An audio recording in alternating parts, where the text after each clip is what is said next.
BS Yediyurappa V Somanna ಮಧ್ಯೆ ಮುನಿಸು ಇಬ್ಬರನ್ನು ಕೂಡ ಒಂದೇ ವೇದಿಕೆಗೆ ತರಲಿಕ್ಕೆ ಬೊಮ್ಮಾಯಿ ಯತ್ನವನ್ನ ಮಾಡ್ತಾ ಇದ್ದಾರಾ ಅನ್ನುವಂತ ಒಂದು ಪ್ರಶ್ನೆ ಎದ್ದಿದೆ.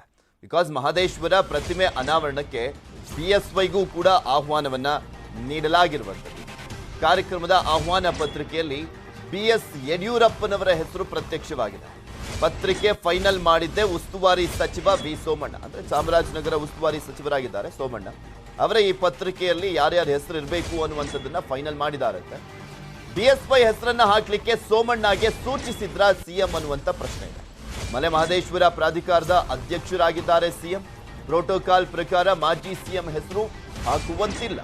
ಬಿಎಸ್ವೈ ಹೆಸರು ಸೋಮಣ್ಣ ಹಾಕಿಸಿದ್ರ ಅಥವಾ ಸಿಎಂ ಹಾಕಿಸಿದ್ರ ಅನ್ನುವಂಥ ಪ್ರಶ್ನೆ ಇದೆ.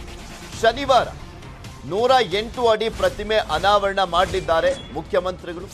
ಒಂದೇ ವೇದಿಕೆಯನ್ನ ಹಂಚಿಕೊಳ್ಳಲಿದ್ದಾರಾ ಬಿಎಸ್ವೈ ಸೋಮಣ್ಣ ಅನ್ನುವಂಥ ಒಂದು ಪ್ರಶ್ನೆ ಇದೆ. ಇಬ್ಬರ ನಡುವಿನ ವೈಮನಸ್ಸು ದೂರ ಮಾಡ್ತಾರಾ ಮುಖ್ಯಮಂತ್ರಿಗಳು? ಕಾದ್ ನೋಡ್ಬೇಕಾಗಿದೆ. ಇಲ್ಲಿ ಬಗ್ಬೇಕಾಗಿರೋದು ಸೋಮಣ್ಣ ಅಂತ ಕಾಣಿಸುತ್ತೆ. ಬಿಕಾಸ್ ಯಡಿಯೂರಪ್ಪನವರು ಮಾತನಾಡ್ತೀನಿ ಅಂತ ಹೇಳಿದ್ರು, ಅದಾದ್ಮೇಲೆ ಮಾತಾಡ್ಲಿಲ್ಲ. ಬಿಕಾಸ್ ಅವರೇ ಬಂದು ಮಾತಾಡ್ಲಿ ಅನ್ನುವಂಥದ್ದು ಇರಬಹುದೇನೋ ಯಡಿಯೂರಪ್ಪನವರು. ಯಾಕೆಂದ್ರೆ ಪ್ರಶ್ನಾತೀತ ನಾಯಕರು, ಅತಿ ದೊಡ್ಡ ನಾಯಕ ಯಡಿಯೂರಪ್ಪನವರು. ಸೊ ಹೀಗಾಗಿ ಸೋಮಣ್ಣ ಬಂದು ಅದೇನೋ ನೋವಿದೆ ಹೇಳ್ಕೊಳ್ಳಿ ಅಂತ ಸುಮ್ಮನಿದ್ದಾರೋ ಏನೋ ಗೊತ್ತಿಲ್ಲ. ಆದರೆ ಚಾಮರಾಜನಗರದ ಮಲೆ ಮಹದೇಶ್ವರ ಒಂದು ಪ್ರತಿಮೆ ಅನಾವರಣ ಆಗ್ತಾ ಇದೆ. ಈ ಸಂದರ್ಭದಲ್ಲಿ ಯಡಿಯೂರಪ್ಪನವರ ಹೆಸರು ಹಾಕಿರುವಂಥದ್ದು ಸಾಕಷ್ಟು ಚರ್ಚೆಗೂ ಕೂಡ ವ್ಯಕ್ತವಾಗ್ತಾ ಇರುವಂಥದ್ದು. ಅದು ಸೋಮಣ್ಣ ಮತ್ತೆ ಯಡಿಯೂರಪ್ಪನವರ ಒಂದು ಮಾಡುವಂಥ ನಿಟ್ಟಿನಲ್ಲೇ ಈ ವೇದಿಕೆಯನ್ನು ಸೃಷ್ಟಿ ಮಾಡಲಾಗಿದೆಯಾ ಅಂತ ಪ್ರಶ್ನೆ ಇದೆ.